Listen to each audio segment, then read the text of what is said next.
Hey everyone, welcome back to the Weekend Charts. I'm your host, Charlie Bilello, and as always, I'm going to run through the most important charts and themes in markets and investing.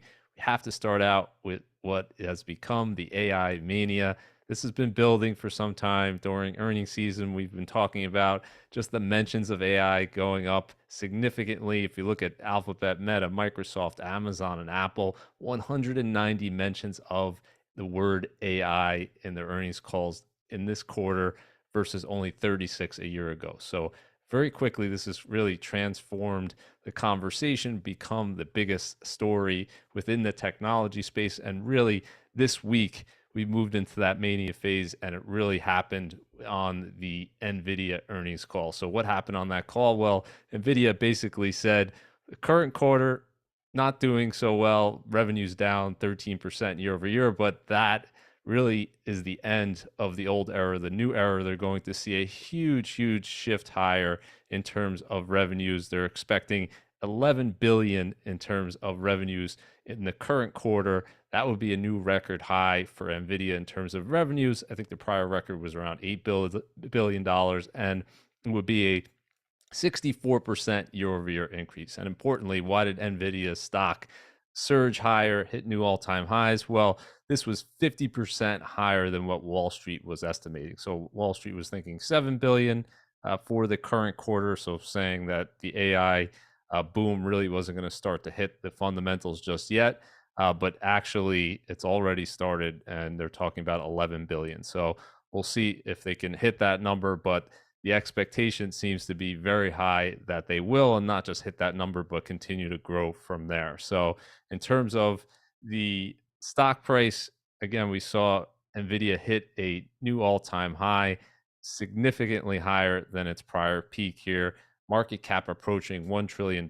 So, if it crosses that $1 trillion threshold, it would join Amazon and Google and Microsoft and Apple as the only companies in the US to have that significant milestone. So, in terms of revenues, so where are we now in terms of Nvidia compared to these other big four tech companies? Well, as you can see, a huge gap here. Nvidia's revenues around 26 billion, and these other big tech companies significantly higher. The expectation, of course, is that Nvidia is going to grow its revenues rapidly. So, if it does 11 billion next quarter and it continues to grow from there, perhaps we're going to see 50 billion maybe in the next year or so, but that would still leave you well below the revenues of these other big tech companies, which begs the question, as we've been talking about, are expectations just too high at this point for Nvidia? That remains to be seen. It currently trades at around 37 times sales. So as we've talked about in the past, companies that have gotten around or above 30 times sales in the past, especially at this size of the company, it's $964 billion market cap, very difficult to grow into that. Of course, investors today are not focusing on that. They're just focusing on the huge demand and the huge surge in expected growth. And for now, valuations don't seem to matter at all. So if we look at semiconductors on the day that Nvidia reported, it really lifted many of these other companies as well. So it doesn't seem to be that just Nvidia is going to benefit from this. At least that's what the market's saying. Nvidia controls around 90% of the market for these AI chips currently, but I guess the expectation is that it's going to lift everyone, even if they have a small share. This is just a new revenue driver for all of these companies as well, with the exception, of course, here of Intel, which actually was down when Nvidia reported. Not sure why it would go down on that. But if we look at the dispersion between Nvidia and Intel over the last few years, just incredible in terms of the disparity here. Nvidia more than quadrupling, Intel down 50%. And if you go back to the last dot-com boom, Intel was one of the leaders back then, trading at a very high price to sales ratio, so similar to Nvidia today. And no one would have imagined that its leadership status would be challenged. And I think that's the case with Nvidia today. So we'll look back at this at years from now and see if investors were too optimistic about Nvidia's prospects. For sure, you're going to see huge demand, huge growth. The question, as always, is the price that investors are paying today too much? So in terms of the growth of $100,000, I put this out there just to illustrate how much Nvidia has run up already. If you look at the past year, it's more than doubled. Last 5 years, looking at a 6x on your investment. Last 7 years, 100,000 turns into over 3 million. 10 years, 100,000 to 11 million, and last 20 years, 100,000 to over 20 million. So clearly, Nvidia, one of the leading companies, best company in terms of last 10 years performance, but just phenomenal growth for investors.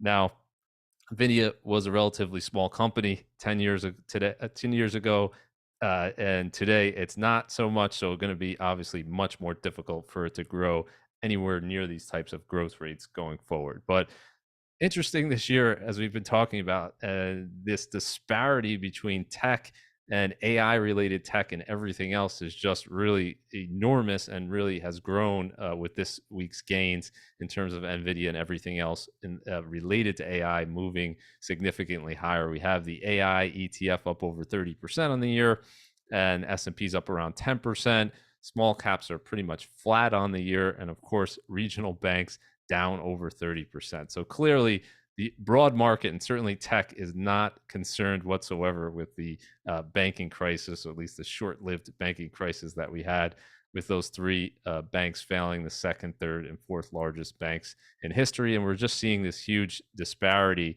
And the question, I guess, for market participants is this going to be closed with the rest of the market moving higher, or is it going to be closed with AI coming back to reality? No idea which direction that turns.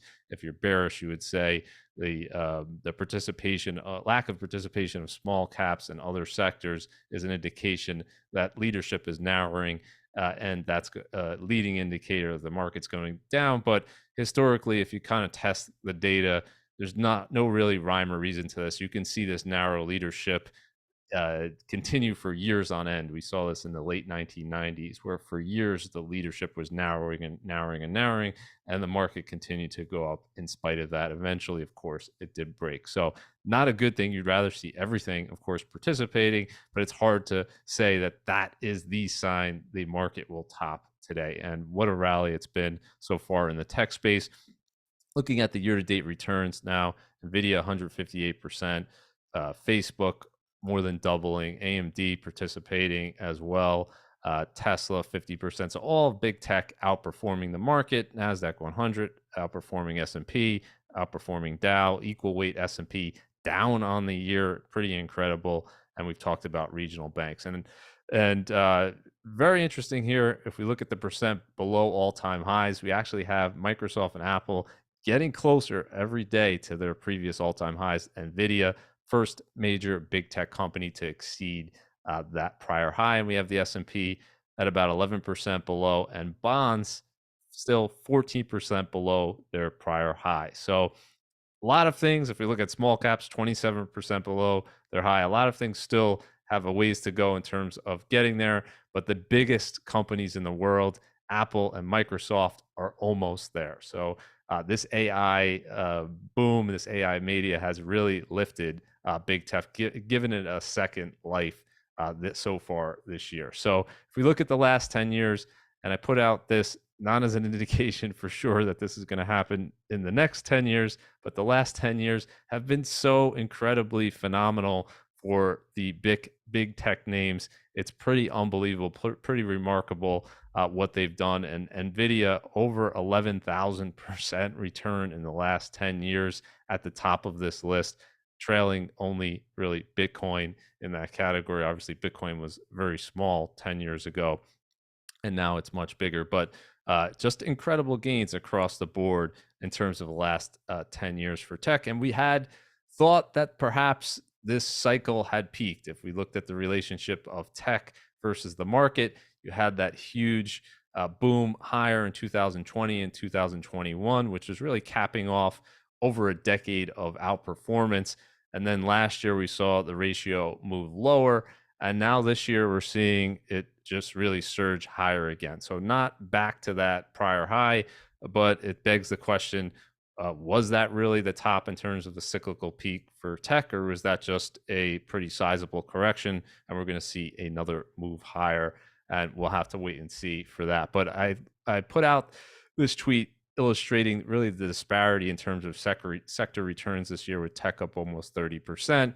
And you have energy, which was the leading sector last year, was up 65% in 2022. It's actually the worst performing sector this year, down 9%. And you have a number of sectors that are down. If you look at the classic defensive sectors, consumer staples, healthcare, utilities, all down year to date. You have real estate, of course, down as well, as interest rates continue to be a problem there. Housing market still in a recession. You have financials. We've talked, of course, about the banking crisis, down this year. And so a lot of sectors not really participating, but the ones that are big enough that it's lifted the broad market, lifted the S&P. So the tech, communication services, and consumer discretionary all higher significantly this year. So this is a chart showing you tech versus energy historically. As you can see in this, these ETFs only started in the late 1990s, so you don't have the huge run up that you would have seen here going up to the peak in March 2000. But that was the March 2000 peak where the tech bubble peaked.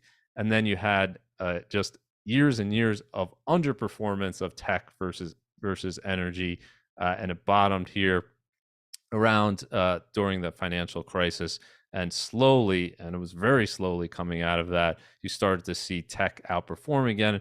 And it's really only really in the last 7 years we've seen this incredible surge higher, and that during 2020 and early 2021, that really surged to another level. And so the question that we asked during this period of time last year was, okay, are we seeing something similar to 2000, where this is coming back to reality? And that seemed like it was happening, but now we're seeing a reversion again where tech is outperforming. So we'll keep an eye on this chart, but very interesting. I think it would surprise a lot of people to say, to look at the last 20 years and to say that tech and energy have been pretty much even during the last 20 years in terms of performance. I think most people, if you polled them, would think that tech had an enormous lead. And a big part of that was the price that were paying back here in around 2000 and early 2000s was so high for tech that it made it very difficult for investors at the time to grow into that multiple. And so are we going to figure out a similar lesson here today in terms of valuation? We're not, where we were at, let's say, at the peak in 2021 in terms of valuations. We're off of those levels for sure. But are investors once again becoming too optimistic in terms of big tech? So let's shift gears here, talk about buying versus renting. It was a really good illustration here out of Redfin, comparing different markets in the US in terms of, is it cheaper to buy versus to rent? And in their assumptions, they're assuming a 5% down payment to buy, 0.5% on homeowners insurance, a little bit over 1% for property taxes.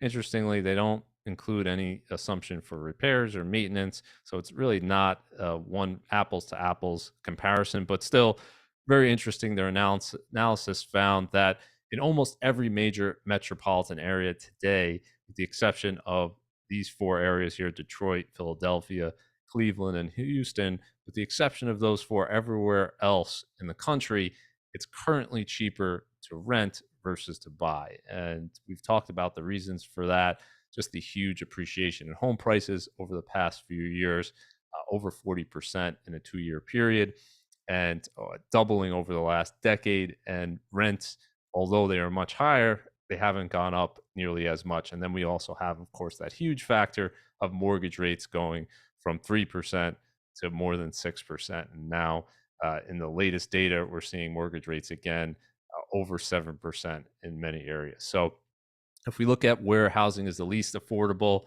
probably not surprising, especially if you live there. California, always at the top of the list in terms of a lack of affordability. People are leaving California, but apparently not fast enough to really reconcile this.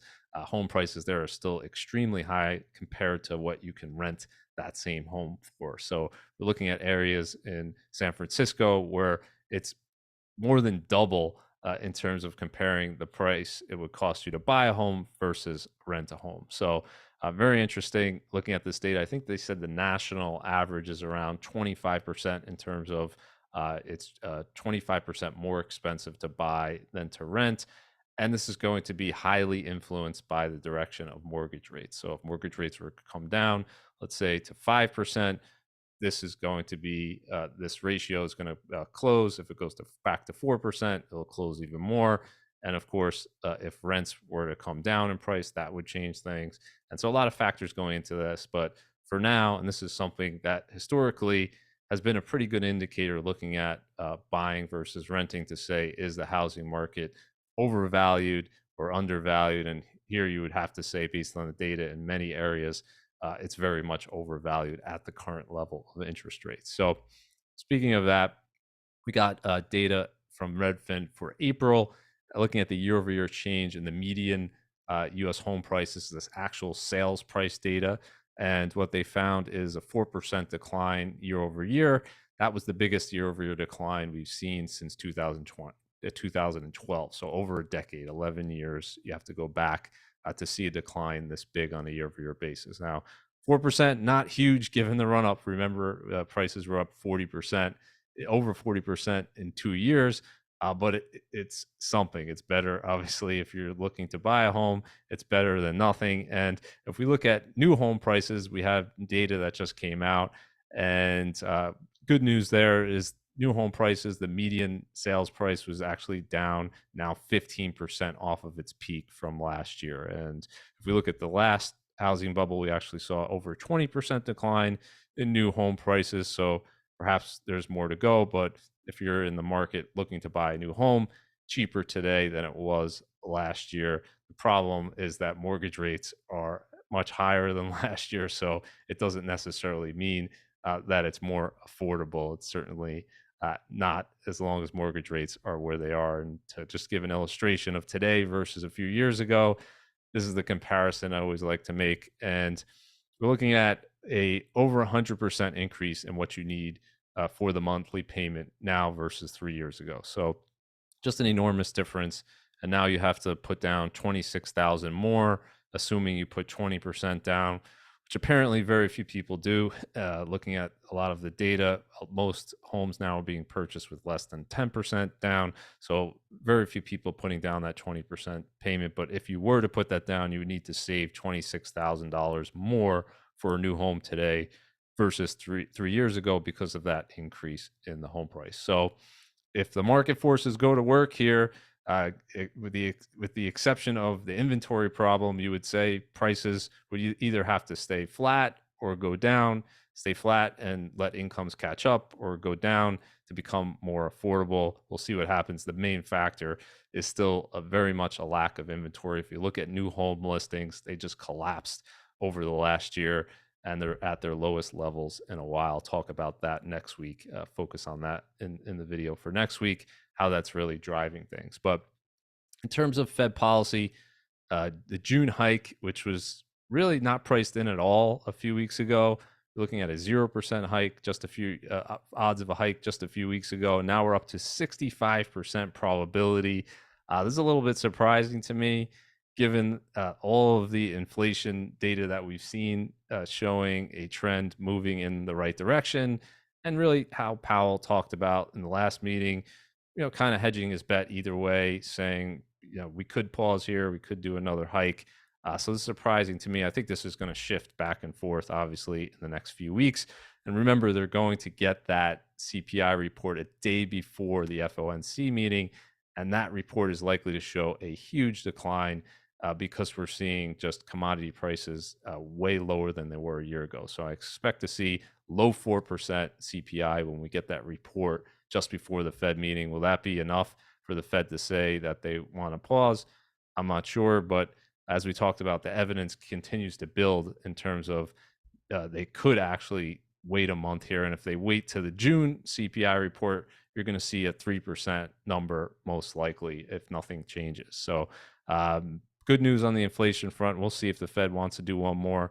We'll talk about the PCE in a little bit in terms of if they're going to focus on that. Maybe that would argue for a new hike. But in terms of what this is doing, the Fed hikes to deposits, you're seeing just a continued outflow in terms of bank deposits. This is now the biggest drawdown in terms of U.S. bank deposits since 1975, 5.5% off of their peak from last year. So huge outflow out of banks. Where's that money going? We've talked about it. Money market funds, you could just get over 5% now on most money market funds. Treasury yields are going higher, and the average savings account rate at a bank in the US is still only 25 basis points. So, not really comparable to what you can get with minimal effort. So, a lot of people are voting with their feet and saying, I'm not going to accept zero anymore, especially if the Fed is going to hike rates again and they're not going to cut them. Let's say next month, they're going to leave them at 5% for a period of time. Well, then really I should go out and get a better rate. And while online banks are really increasing their deposit rates, and you can get over 5% in a number of online banks, the traditional banks and big banks like JP Morgan Chase and Bank of America, Citigroup, all of them are still offering close to zero on most of their savings account products. So 3-month Treasury bill yield up to 5.4%, right? That's driving on the expectation that the Fed could hike rates again to 5.25 to 5.5%. And that's the highest we've seen since January 2001. So over 20 years, you have to go back to buy a 3-month Treasury bill for 5.4%. And importantly, this is now above the rate of inflation. So you're finally earning a positive real yield on your money. So if inflation now is going to be, and I think the next number will likely be low 4%, you're going to earn over a point higher in terms of just safe short-term Treasury bills versus that inflation rate. So very good news for savers. You don't have to take any additional risk to get a higher return. You just have to go out and either buy Treasury bills or find a bank with a higher yield. And assuming you're under that FDIC limit, you can get a higher yield with no additional risk. So I want to talk about this sneaker slowdown. And the sneaker market's pretty interesting. If you look historically around recessions and early stage expansions, what you see is interesting consumer behavior around sneakers. Very early on in expansions, especially where there's stimulus involved, this tends to be a place where consumers go first. For whatever reason, they go out and purchase sneakers when they're feeling better about the economy and when they have more money in their pockets. And so this data from Foot Locker would be an indication perhaps that we're seeing the opposite here. We're seeing 11% decline in Foot Locker's year-over-year revenue growth. As you can see, revenues exploded higher with the 3 rounds of stimulus. Of course, there was a big contraction before that, but here we're just seeing growth slowing. And what they talked about in their earnings call was lower tax refunds, and really the issue that we've been talking about for the past 2 years, which is consumers are under pressure because you have this persistent inflation in necessities and household goods, gas, rent, groceries, and that's crowding out now discretionary spending. And perhaps if you don't need a new sneaker, but you wanted one and for style reason or fashion, you'll put that purchase off. And what they noticed importantly here too, as we talked about last week, is an increasing usage of credit. So credit is really providing that ability, is increasing the ability of the consumer to spend money that they don't have on these discretionary type goods. But as we talked about, there's going to be a point where the consumer says, I just can't do it anymore, or I shouldn't do it, or the banks are going to say we're not going to extend that credit because we're worried about the economy, or we're worried about the consumer pulling back, or we're just frankly losing deposits, so we can't make as many loans. And that chart we showed last week in terms of tightening lending standards, I don't think we've seen the full impact of that just yet. So in terms of that, similar theme is there should be, if the market is correct, a wave of defaults in the commercial real estate loan space to come. And why do I say that? Because if you look at the CMBS spreads, so these are spreads above safe securities on commercial mortgage-backed securities, we're now at the highest levels since March 2020, over 1,000 basis points.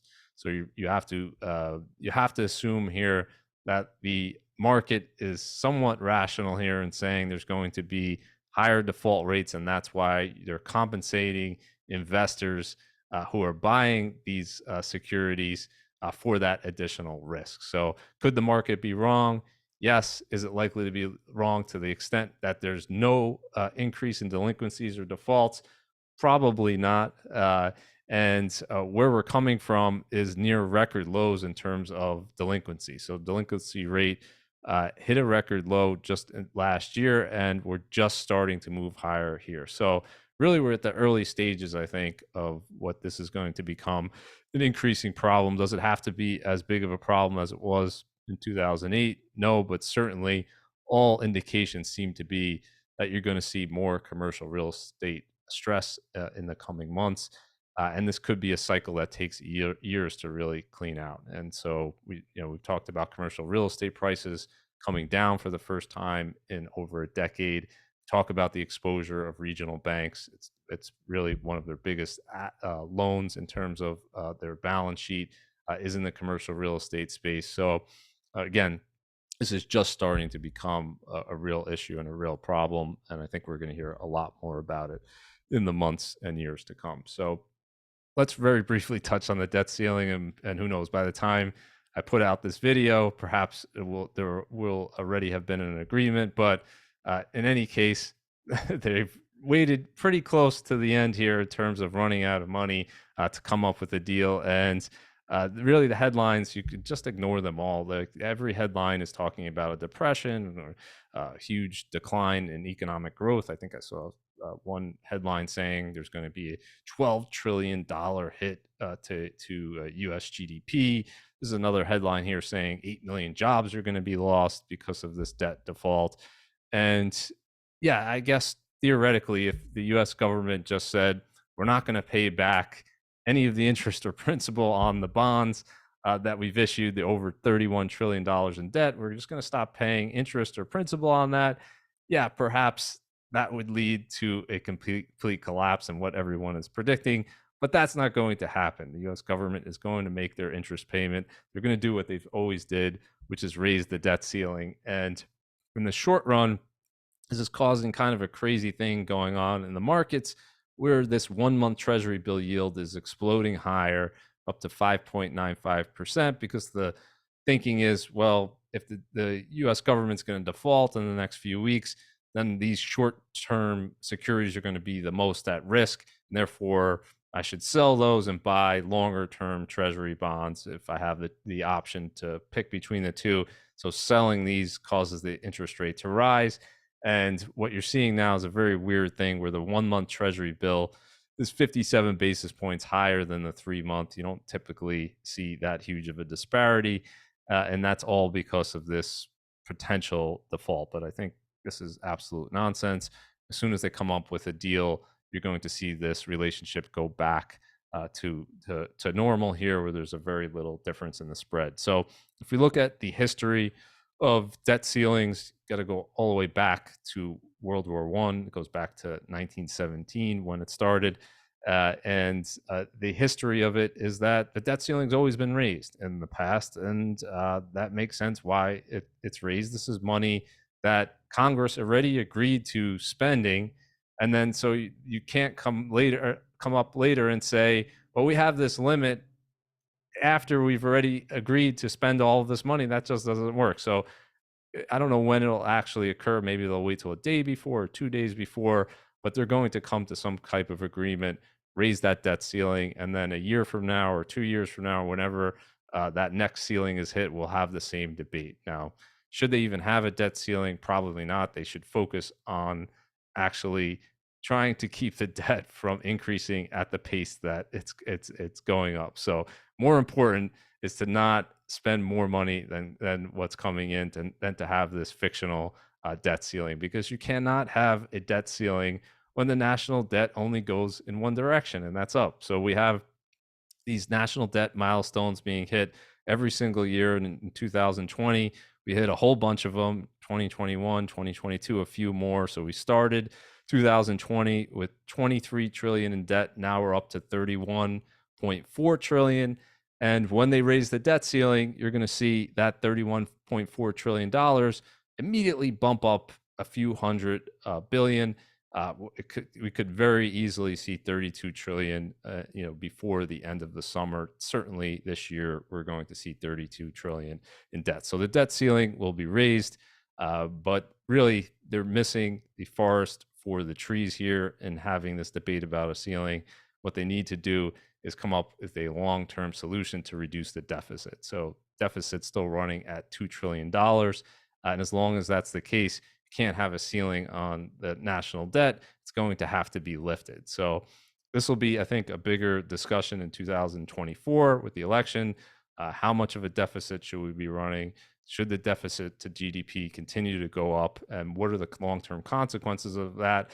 And should we really wait until it becomes a crisis before we start to do something about it? So all of that will have to be worked out. But for now, we're just doing these nonsense shenanigans, arguing about a debt ceiling that doesn't really it exists on paper, but it isn't feasible to have when you're borrowing $2 trillion in excess. You need to borrow $2 trillion because you're spending $2 trillion more than's coming in, so you can't have a ceiling. So let's shift to two more things that are positive here, and we'll end with that. One is the travel market, which is absolutely booming. We've seen a complete comeback now in terms of the airline travelers in the US, 2.49 trillion over the last week. That's the highest we've seen since August of 2019. So if we compare current levels to 2019 levels at the same time, the last week in May here, what we're seeing is numbers are actually above those 2019 levels. So a complete recovery now for the airline travel industry. Pretty remarkable.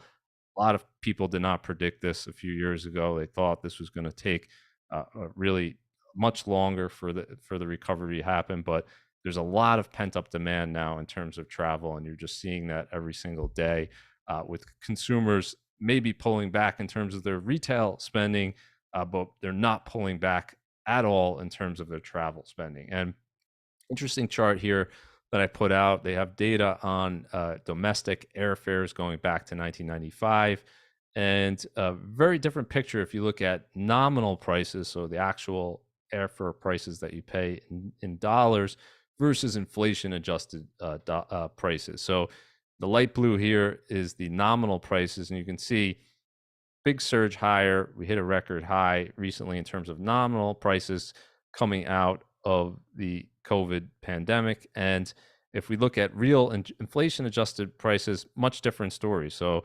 prices since 1995 have actually declined 33% on an inflation adjusted basis, while nominal prices have increased 33%. So if you're wondering why there's still a lot of demand for travel, even though prices are up significantly over the last year and over the last 2 years, well, airline prices compared to, let's say, 20 years ago are actually much cheaper on an inflation adjusted basis. So if you're looking at people's wages, the increase in people's wages have exceeded the increase in airfare prices. So for most people, it's more affordable to travel today than it was back in the 1990s. That's a good thing. You want to see that. This is what you would like to see for all goods to see and services for this to be the case. But I think this just gives a little bit perspective that even though airfare prices seem crazy and they are much higher over the last year and the last 2 years, on an inflation adjusted basis, we're nowhere near where we were 20 years ago. So a good thing. Hopefully this will stabilize and come back down. Competition will bring it down. But for now, there's just so much demand. Airlines do not have to cut their prices. They've been keeping their prices elevated, and until the demand supply situation changes, that'll continue to be the case. Now, this one's even much more of a surprise to me, and certainly to market participants, I think, as well. We're talking about all of the cruise lines going bankrupt in 2020, and for good reason. Really, there was no one taking any cruises back then. Even a year ago, if we look at occupancy rates for Royal Caribbean, 57% in early 2022.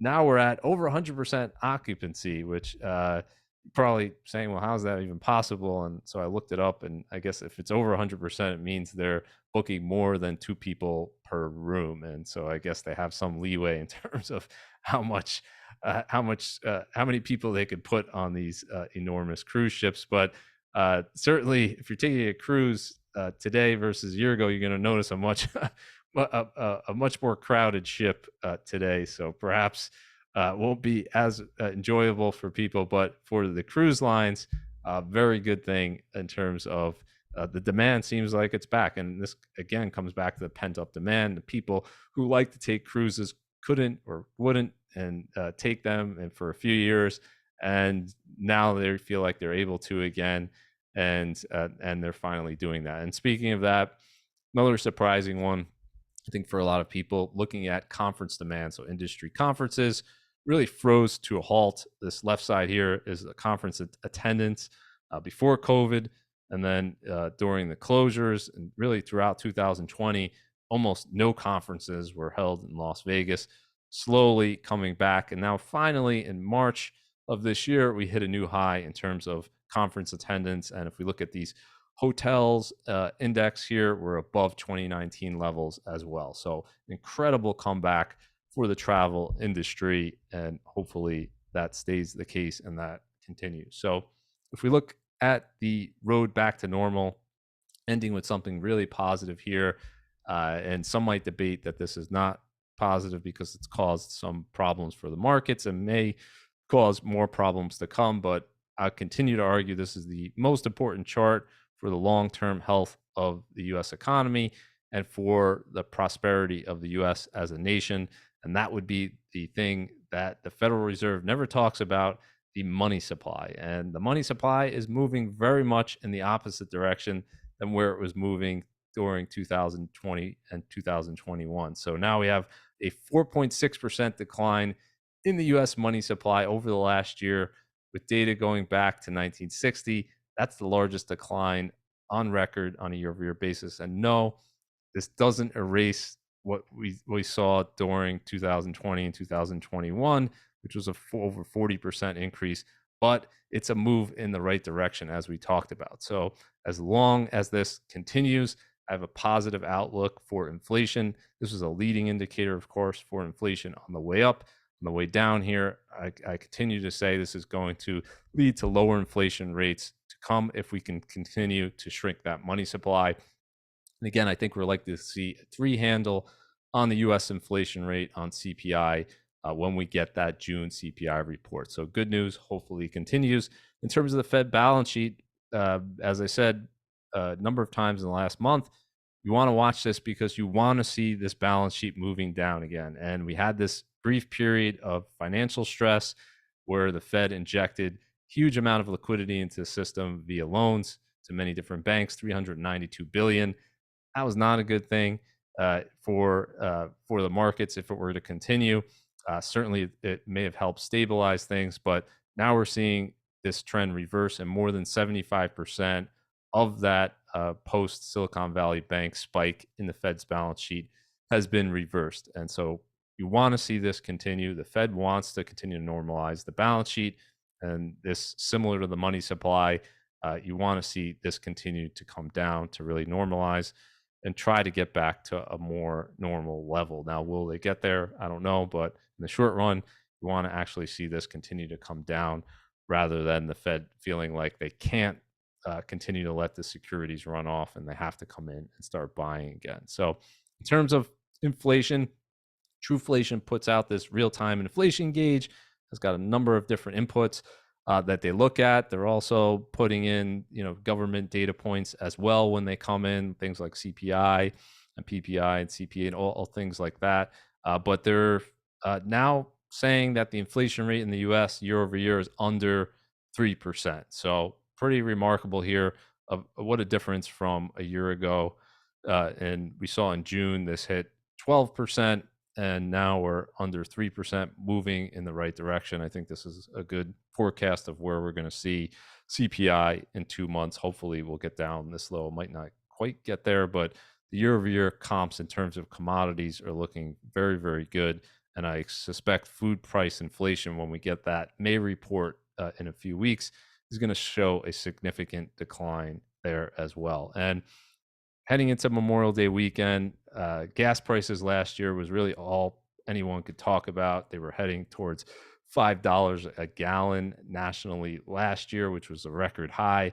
This year, much better picture in terms of retail gas prices. We're down 23%, over $1 a gallon from where we were a year ago.